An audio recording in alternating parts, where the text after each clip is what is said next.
இன்று காலையிலே ஒரு செய்தி, உச்சநீதிமன்றம் தலைமை நீதிபதி மரியாதைக்குரிய திரு கவாய் அவர்கள் காஷ்மீரிலே பேசினார்கள். என்ன பேசினார் தெரியுமா? நம்முடைய நடைபயணத்தின் நோக்கத்தை தான் அவர் பேசியிருக்கின்றார். அதாவது என்னன்னா, இந்த நடைபயணத்தை பத்தி பேசல, அந்த நடைபயணத்தின் நோக்கத்தை பத்தி பேசியிருக்கின்றார்.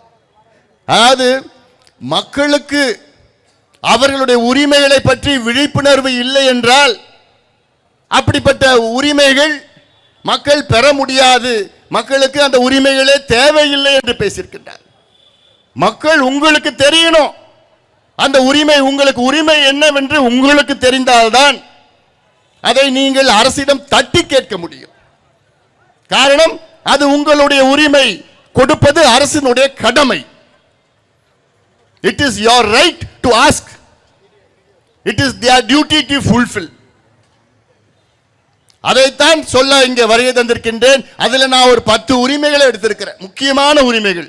இந்த 10 உங்க வாழ்க்கையை தலைகீழா மாற்றும். ஆனால் அதை நீங்கள் தான் கேட்கணும். இது ஏன் இது என் உரிமை, எனக்கு குடியா, அதட்டி கேட்கணும். நீங்க தைரியமா கேட்கணும், நம்பிக்கையோட கேட்கணும். கேட்பீங்களா? கேட்டாதான் கிடைக்கும், கேட்டாதான் கிடைக்கும்.